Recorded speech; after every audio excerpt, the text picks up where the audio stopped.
Avatar Meher బాబాకి జై. మనం గత కొన్ని రోజులుగా, కొన్ని నెలలుగా 'ద జాయస్ పాత్' అనే పుస్తకాన్ని చదువుకుంటూ ఉన్నాము. బాబా శరీరం విడిచిపెట్టిన తర్వాత సంఘటనలన్నీ కూడా మణి మండలి హాల్‌లో చెప్తూ ఉండగా, ఆ విషయాలన్నీ కూడా హెదర్ నాడెల్ ఈ పుస్తకంలో పొందుపరిచింది. గత వారం మనము బాబా శరీరం వదిలిపెట్టాక ఎంతమంది ఏ విధంగా బాధపడుతూ ఉన్నారు. ముఖ్యంగా మండలి వారు. బాబాతో జీవితాంతం జీవించాలి అనుకుని బాబాతో చేరి, బాబా శరీరం వదిలిపెట్టాక అయోమయంలో పడిపోయారు. అలాగే బాబా అత్యంత ప్రేమగా పెంచుకున్నటువంటి కుక్క మస్తాన్ కూడా దుఃఖిస్తూ చివరకు ప్రాణాలు విడిచింది. అలా బాబాను విడిచి ఉండలేని ప్రాణులు ఎలా విలిపిస్తున్నారో, ప్రాణం లేని వస్తువులు కూడా ఆ విధంగానే ప్రభావితమయ్యాయి అని మణి చెప్తున్నటువంటి సంఘటన మనం చదువుకుంటూ ఆగాం.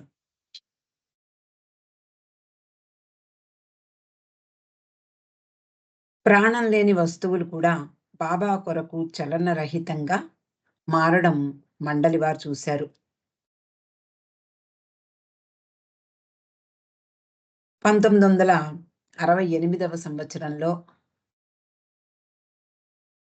మెహ్రా సారీ మెహ్రా జన్మదినము, అలాగే దారామృతుల వివాహం కోసం ఆది అంటే బాబా సోదరుడు, అలాగే మణి సోదరుడైనటువంటి ఆది తన కుటుంబంతో వచ్చాడు. అలా వస్తూ ఒక గంటను బాబాకు తీసుకొచ్చాట. దాన్ని మండలి హాల్‌లో పెట్టి బాబా మణిని పిలిచినప్పుడు, లేదా స్త్రీ మండలి వారు లేకపోతే గోహెర్ ఇలా పిలిచినప్పుడు దాన్ని కొట్టమనేవారు. ఎంతో అందమైనటువంటి ఆ శబ్దం చాలా ఆహ్లాదాన్ని కలిగించేది అని మణి చెప్పడం మనం చదువుకున్నాం. ఆ తర్వాత బాబా అనారోగ్యంతో ఏమాత్రము లేవలేని పరిస్థితుల్లో తన మంచానికే పరిమితమయ్యారు. ఆ గదిలో నుండి బయటికి రాలేదు. ఎప్పుడు కావాలి అంటే అప్పుడు స్త్రీ మండలి వారు సిద్ధంగా ఉండేవారు. అలాగే పురుష మండలి వారు కూడా బాబా అవసరాల కోసం ఎప్పుడూ సిద్ధంగా ఉండేవారు. ఆ తర్వాత ఆ గంటను మెహ్రా వరండాలో కట్టారు. బాబా పురుష మండలి వారిని పిలవమన్నప్పుడు మణి ఆ గంట వాయించేది. అలా వెంటనే ఇరిచ్ మొదలగు వాళ్ళు పరిగెట్టుకుంటూ వచ్చేవారు. ఆ శబ్దం ఒక నిమిషం వరకు తరంగాలుగా సాగేది. అలాగే దానికంటే పెద్ద గంటను కూడా ఆది తర్వాత పంపించాట. అది 1969వ సంవత్సరం జనవరి 31వ తేదీ ఉదయం 10:30కి మణి ఆ పెద్ద గంటను చివరిసారి మోగించింది. ఆ సమయానికి పురుష మండలి వారిని బయటికి పంపించి, బాబా మెహ్రాను లోపలికి రమ్మన్నారు. మెహ్రాతో పాటు మణి, మిగిలిన స్త్రీ మండలి వారు కూడా బాబా దగ్గరికి వచ్చారు. మణి మెహ్రాతోనూ ఉండేది. అలాగే పురుష మండలి వారితోనూ ఉండేది. ఆయన తన పని కొరకు ఆమెకు ఆ వెసులుబాటును కలిగించారు. కొంచెం సేపు మెహ్రా, స్త్రీలు బాబాతో ఉన్న తర్వాత పురుషుల కొరకై మణి ఆ గంట వాయించింది. వెంటనే పురుషులు బాబా గదిలోకి వచ్చారు. తర్వాత బాబా మణిని పిలిచి మెహరాకు ఒక సందేశాన్ని ఇమ్మన్నారు. అదేమిటి అంటే, ధైర్యంగా ఉండు, చింతించకు అనేటటువంటి ఆ సందేశాన్ని బాబా మణి ద్వారా మెహరాకు పంపించారు. మణి అంటుంది, బాబా ఏదైనా కోరారు అంటే అది ఆయన ఇచ్చినట్లే మనకి. మనల్ని ధైర్యంగా ఉండమన్నారు అంటే ఆయన మనకి ఆ ధైర్యాన్ని ఇస్తారు. బాబా దేన్ని అడిగినా దాన్ని బాబాయే మనకు అందిస్తారు. బాబా మనల్ని love me, love me more and more అంటే ఆ ప్రేమను ఆయన మనకు ఇచ్చారన్నమాటే. అందువలననే మనం ఆయన్ను ప్రేమించగలం. అధికాధికంగా ఆయనను ప్రేమిస్తూ ఉంటాం. అలా ఆ రోజు గంట వాయించాక పురుషులు లోపలికి వచ్చారు. ఆ రోజు మనకందరికీ తెలుసు బాబా కొద్ది గంటల్లో ఆ తర్వాత కొద్ది గంటల్లో దేహాన్ని విసర్జించారు. కొన్ని నెలలు గడిచాయి.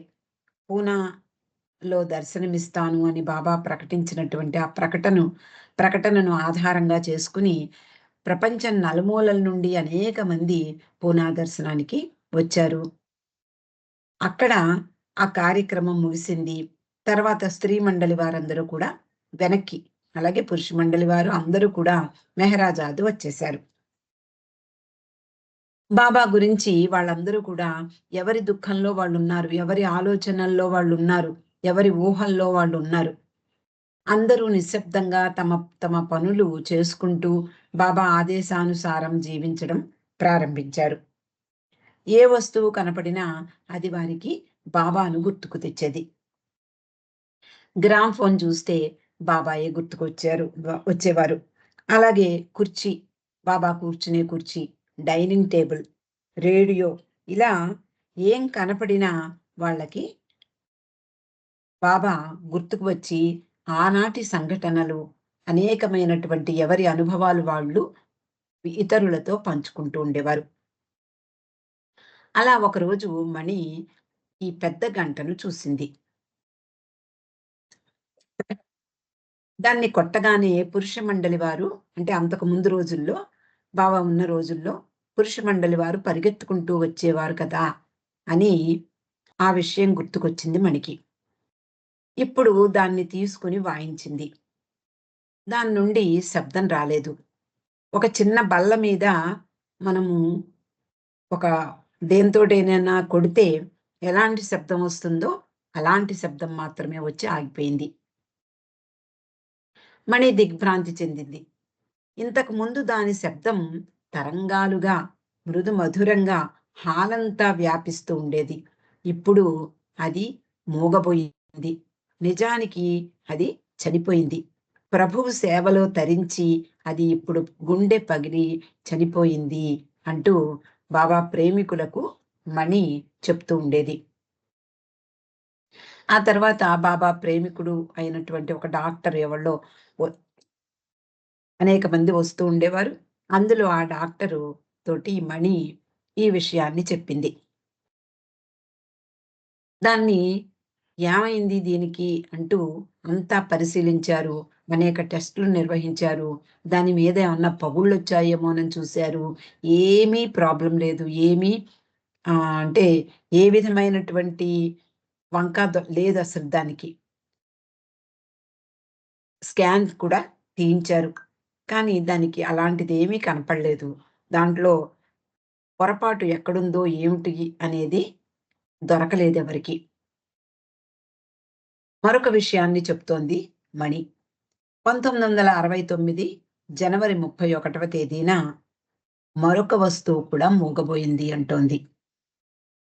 మూగబోయింది అనొచ్చు, లేదా మరణించింది అని చెప్పవచ్చు. మెహరాబాదు కొండ మీద బాబా క్యాబిన్‌లో బాబాను ఉంచినటువంటి స్ట్రెచర్‌ని అందరూ చూస్తూ ఉంటాం ఇప్పటికీ మెహరాజాద్‌లో. దాని దర్శనం కూడా చేసుకుంటూ ఉంటాం. అది నగర్‌లోని ఆర్మీ హాస్పిటల్‌కు చెందినటువంటి యాంబులెన్స్‌లో ఉండేది. బాబాని మెహరాజాద్ నుండి మెహరాబాద్‌కు తీసుకురావడానికి ఆ యాంబులెన్స్‌ని ఉపయోగించారు. ఆ రోజు గోహెర్ ఒక డాక్టర్‌కి ఫోన్ చేసి దాన్ని తెప్పించింది. అతడు చాలా మంచి డాక్టర్, స్నేహశీలి కూడా. చాలా కాలం తర్వాత డాంకిన్ అతనికి ఉత్తరం రాశాడు ఆ డాక్టర్‌కి. అంటే ఎవరైతే బాబా శరీరం కోసం యాంబులెన్స్ పంపించారో ఆ డాక్టర్‌కి ఉత్తరం రాశాడు డాంకిన్. బాబా కొరకు వాడినటువంటి ఆ స్ట్రెచ్చరు మేము పంపించలేకపోతున్నాము అంటూ రాశాడు. రాస్తే ఆ డాక్టర్ వెంటనే ఉత్తరం రాశాడు. అతని సమాధానం ఎవరు ఊహించలేనిది. అటువంటి అనూహ్యమైనటువంటి సమాధానం వచ్చింది అతని నుండి. అతడు ఏమంటాడు అంటే ఆ ఉత్తరంలో, దాన్ని మీరే ఉంచేసుకోండి. ఇక దాని అవసరం ఆ యాంబులెన్స్‌కు లేదు. ఎందుకంటే బాబాను దింపి తిరిగి వచ్చిన యాంబులెన్స్ అప్పటి నుండి పనిచేయడం మానేసింది అని వ్రాసాట. వాళ్ళు డాక్టర్లు మరి యాంబులెన్స్ అంటే అందరికీ అవసరమైన వస్తువు. కాబట్టి హాస్పిటల్‌లో ఉన్న డాక్టర్లందరూ కూడా దాన్ని బాగు చేయడానికి ప్రయత్నించారు. దాని ఇంజిన్ సరిచేయడానికి, అది ఎక్కడ లోపం ఉంది, ఎక్కడ డిఫెక్ట్ ఉందో చూడ్డానికి అనేక ప్రయత్నాలు చేశారు. కానీ ఎవ్వరూ కూడా కారణం కనుక్కోలేకపోయారు. హృదయాలను కదిలించే సంఘటన ఇది. దైవీ మానవుని తీసుకువెళ్ళి తిరిగి వచ్చినటువంటి తర్వాత ఆ యాంబులెన్స్ నిర్జీవమైపోయింది, పడుకుండిపోయింది. లేదా దాని సేవ పూర్తయిపోయింది. కాబట్టి అది పూర్తిగా అక్కడే నిలిచి ఉండిపోయింది అని చెప్పచ్చు. అలా బాబాకు వాడిన స్ట్రెచ్చర్ అమూల్య సంపదగా మనకు నేటికి మెహ్రాబాద్‌లో దర్శనమిస్తుంది.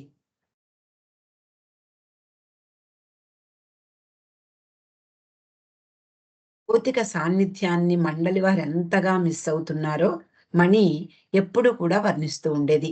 ఏ వస్తువు చూసినా బాబా గుర్తుకు వచ్చేవారు. ఏం కనపడినా బాబాతో ఉన్న జ్ఞాపకాలే నెమరు వేసుకునేవారు వాళ్ళందరూ కలిసి. బాబా లేకుండా వాళ్ళు జీవించలేము అనుకున్నారు. కానీ జీవిస్తూనే ఉన్నారు. శ్వాసిస్తూ ఉన్నారు. తప్పలేదు. చిన్నదైనా, పెద్దదైనా బాబా ఏ పనైనా బాబా చెప్పందే వాళ్ళెవ్వరూ చేసేవారు కాదు. ఆయన ఆదేశం లేకుండా ఏ పని జరిగేది కాదు. బాబాతో వారి జీవితాలు అలా ముడిపడి పోయాయి. వారెవరూ కూడా దేన్ని కోరుకోలేదు. అంటే బాబా మౌనం విరమిస్తారా? విరమించరా? దాన్ని కోరుకున్నారా వాళ్ళు? ఎవ్వరూ కూడా మౌన విరమణ కోసం వేచి చూడలేదుట.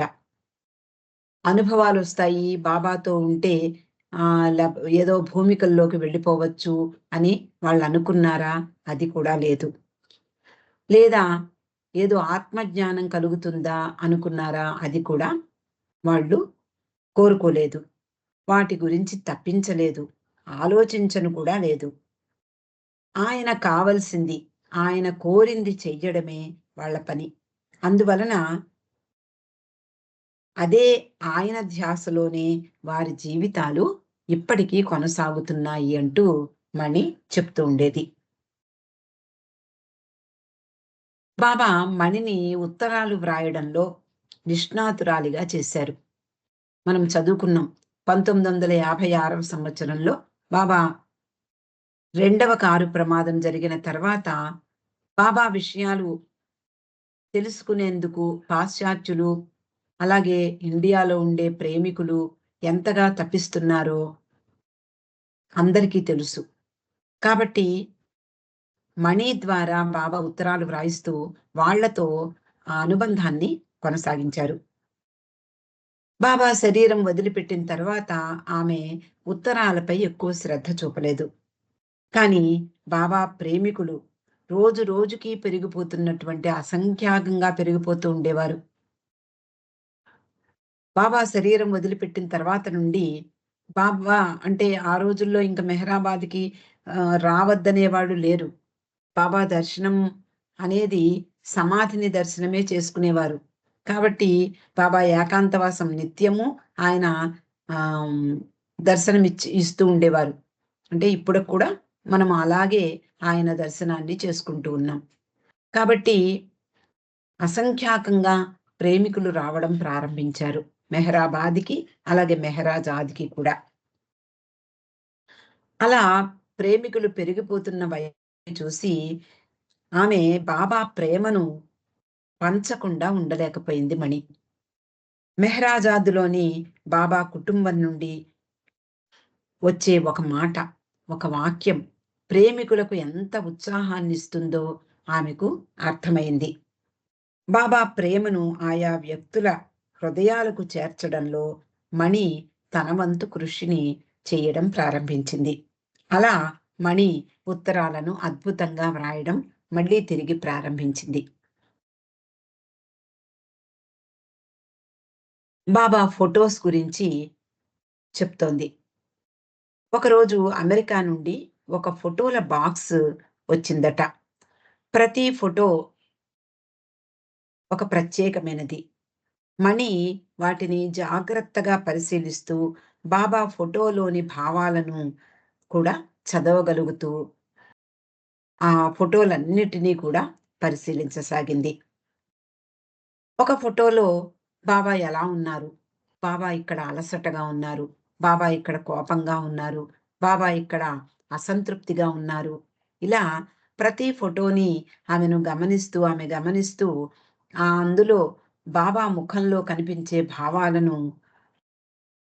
ఆహ్, క్రోడీకరించడం ప్రారంభించింది. బాబాలో అందం, ఆయన తేజస్సు కొట్టవచ్చినట్లుగా కనపడుతూ ఉన్నాయి ప్రతి ఫోటోలోనూ. ఇంకా ఆ ఫోటోల్లో బాబా, మెహ్రా కలిసి ఉన్నటువంటివి చాలా ఉన్నాయి. తొలి రోజుల్లో వారిద్దరి ఫోటోలను మణి ఎక్కువగా తీసేది. బెహ్రంలాగా అంటే బాబా సోదరుడైనటువంటి బెహ్రం అనేక ఫోటోలు తీయడం జరిగింది. ఆయన తీసినటువంటి ఫోటోలే మనకు అనేకం ఇప్పుడు కనిపిస్తూ ఉన్నాయి. ఆయనలాగా మణి కూడా చాలా మంచి కళాహృదయం కలిగింది. బాబా ఫోటోలు రాబోయే తరాల వారి కోసం చాలా ప్రధానమైనవని, అలాగే ఆ ఫోటోలకు ఉన్నటువంటి నెగెటివ్‌ని కూడా మణి దాచిపెట్టేది. మణి కూడా బాబాను చేరుకున్నాక స్త్రీ మండలి వారు బాబా ఫిల్మ్‌ని చూడ్డం జరిగిందట. అందులో మెహ్రా, బాబా ఉన్నారు. మణి బాబాని ఫోటో తీస్తుండగా అంటే మణి కూడా ఆ ఫిల్మ్‌లో పడింది. బాబాని, మెహ్రాని ఫోటో తీస్తుండగా ఎవరో ఫిల్మ్ తీయడం జరిగింది. మణి కూడా అక్కడే ఉన్నట్లుగా కనిపించింది. కానీ చాలా సార్లు మణియే బాబా సినిమాను, ఫిల్మ్‌ని తీసేది. ఎలిజబెత్ ఆమెకిచ్చినటువంటి కెమెరాతో ఆ ఫిల్మ్స్‌ని తీస్తూ ఉండేది. అలాగే ఎవరైనా తీస్తూ ఉంటే మణి వాళ్ళకి డైరెక్షన్స్ కూడా ఇస్తూ ఉండేది. అలా మణి సినిమాలు తీయడంలో చాలా అనుభవం సంపాదించింది. 'మెహ్రాజాద్‌లో', 'గురుప్రసాద్‌లో' అనేక ఫిల్మ్స్ తీయబడ్డాయి. పాశ్చాత్యులకు కూడా మణి వాటిని పంపిస్తూ ఉండేది.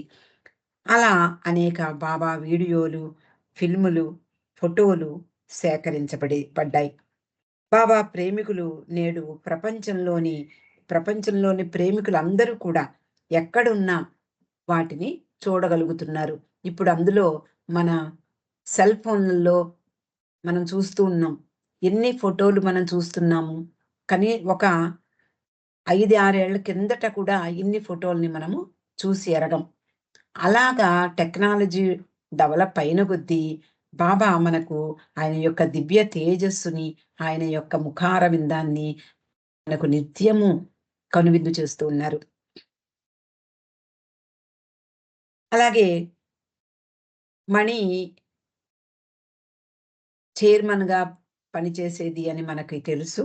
ఆవిడ చైర్మన్‌గా పనిచేస్తూ, వచ్చినటువంటి బాబా ప్రేమికుల్ని రిసీవ్ చేసుకుంటూ, వాళ్ళతో ముచ్చటిస్తూ, వాళ్ళ యొక్క కష్టసుఖాలను తెలుసుకుంటూ, బాబా ఏ విధంగా స్పందించేవారో, ఆ విధంగానే ఆమె వాళ్ళకి సమాధానమిస్తూ ఉండేది.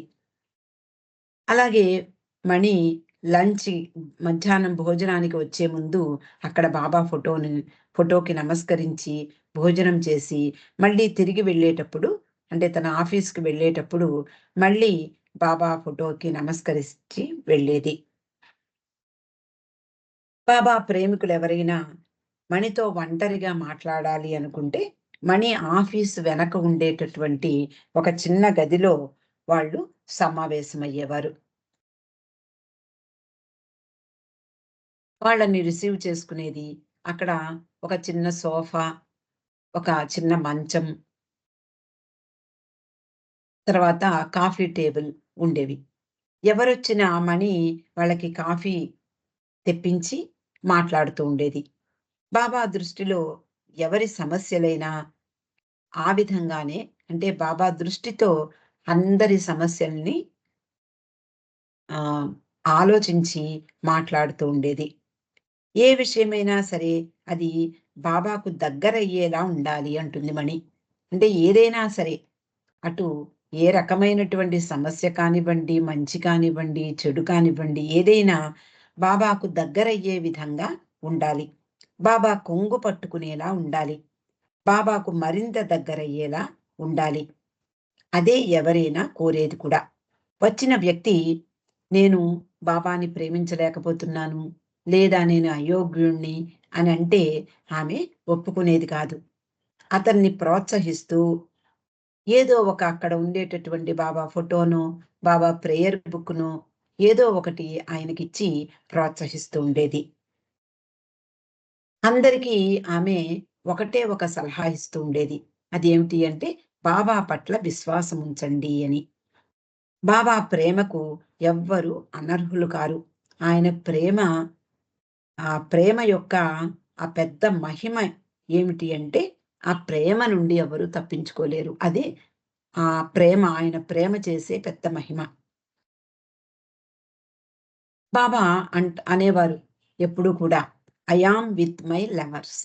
నేను నా ప్రేమికులతోటే సదా ఎల్లప్పుడూ ఉంటాను అని. మనము చూడలేకపోతున్నాము ఇప్పుడు. బాబా మనకి కనిపించటం లేదు. కానీ బాబా మనతోనే ఉన్నారు. ఉంటారు కూడా.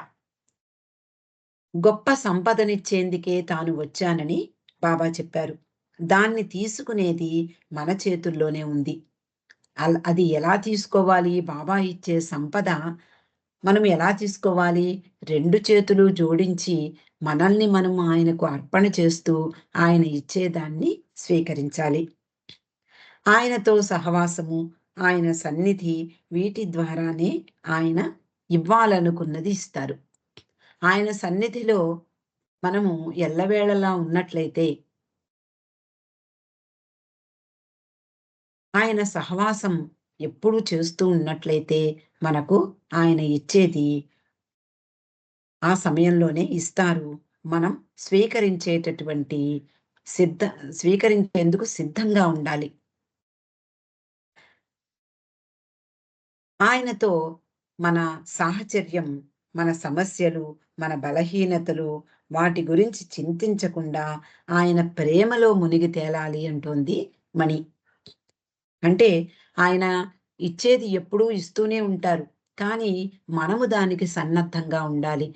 ఆయన సన్నిహితంగా, ఆయన సన్నిధిలో, ఆయన సాహచర్యంలో ప్రతి నిమిషము వెచ్చించగలిగితే ఆయన మనకిచ్చేది తప్పకుండా ఇస్తారు. దాన్ని మనం స్వీకరించగలం కూడా. అలా ఆయన సాహచర్యంలో ఉంటూ మన సమస్యలని గురించి చింతించకుండా, అలాగే మన బలహీనతల్ని కూడా గురించి ఆలోచించకుండా, ఆయన ప్రేమలో మనము నిరంతరము మునిగి తేలాలి.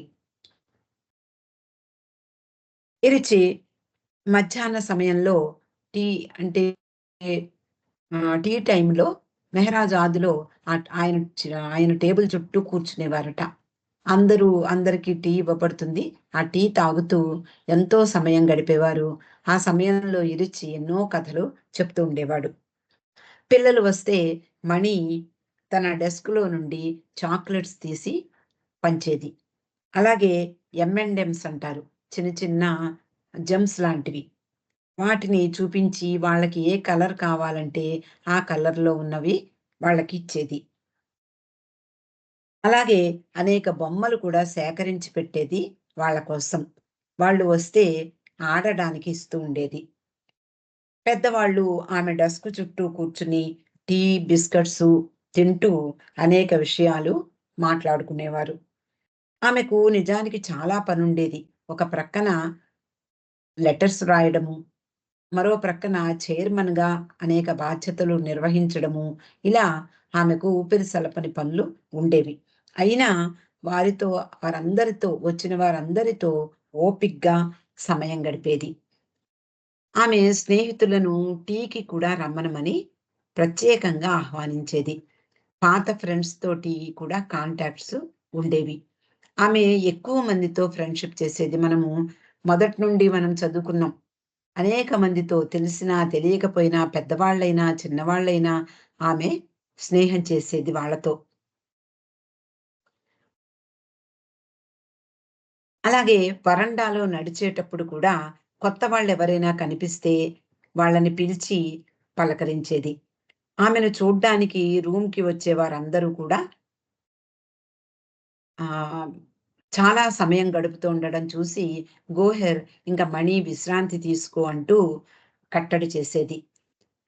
ఎక్కడున్నా, ఎలాంటి పరిస్థితుల్లో ఉన్నా ఆవిడ స్వభావం మాత్రం మారేది కాదు. అంటే ఎంత కట్టడి చేసినా ఆ స్నేహశీలైనటువంటి మణి స్వభావం ఎప్పుడూ ఒకేలా ఉండేది. అందరితో కలిసి మాట్లాడుతూ ఉండేది. టీ టైమ్ అయ్యాక కూడా ఇంకా మణితో కబుర్లు చెప్తూ వాళ్ళందరూ కూడా ఇంకా ఇంకా కూర్చునేవారు. నిజానికి మా మండలి వారితో కూర్చుని స్పెండ్ చేయడం అన్నంత అదృష్టం మరోటుండదు బాబా ప్రేమికులకు. ఎన్నో విషయాలు ఎరిచి ద్వారా, మణి మొదలైన వాళ్ళందరి ద్వారా ఎంతో మంది ప్రభావితులయ్యారు. అలా వాళ్ళందరూ ఇంకా కూర్చోవడం చూసి ఎరిచి విసుక్కునేవాడు. బోలెడంత పనుంది మణికి. ఈ పని చేయకుండా ఆమె వాళ్ళతో కాలం గడుపుతోంది అంటూ గోహెర్‌నో అక్కడ ఎవరుంటే వాళ్ళని పంపించి మణిని "నువ్వు పని చేయకుండా ఆడుకుంటున్నావు" అని గట్టిగా తిట్టి రమ్మని చెప్పేవాడు. అప్పుడు ఈ మాటలు విన్నటువంటి చుట్టూ కూర్చున్న వాళ్ళందరూ కూడా లేచి నెమ్మదిగా వెళ్ళిపోయేవారు. మణి మాత్రం ఇరుచి వైపు గుర్రుగా చూసేది. కళ్ళజోడు పైనుంచి అసంతృప్తిగా "ఏం నేను బాబా ప్రేమికులతో కాలం గడుపుతుంటే నువ్వు చూడలేవా?" అన్నట్లుగా అతన్ని గుర్రుగా చూసి తన పనిలోకి తాను వెళ్ళిపోయేది. పెన్ను చేతిలోకి తీసుకొని తన పనిలో నిమగ్నమయ్యేది. అలా బాబా జీవించి తనతో అంటే వాళ్ళ మధ్యలో జీవించి ఉన్నప్పుడు ఏ విధంగా వాళ్ళు ఆనందంగా ఉండేవారో, అదే విధంగా బాబా శరీరం వదిలిపెట్టిన తర్వాత కూడా ఆహ్, ఆయన యొక్క ప్రేమ యొక్క ఆనందంలోనే కాలం గడుపుతూ, అనేక మందికి అనేక విషయాల పట్ల ఆసక్తిని కలిగిస్తూ, ప్రోత్సహిస్తూ, ఎవరు అనర్హులు కారు, బాబా ప్రేమలో అందరూ ఒకటే అనేటటువంటి విషయాలను ఎన్నో చెప్తూ ఉండేది మణి. అవతార్ మెహర్ బాబా కీ జై.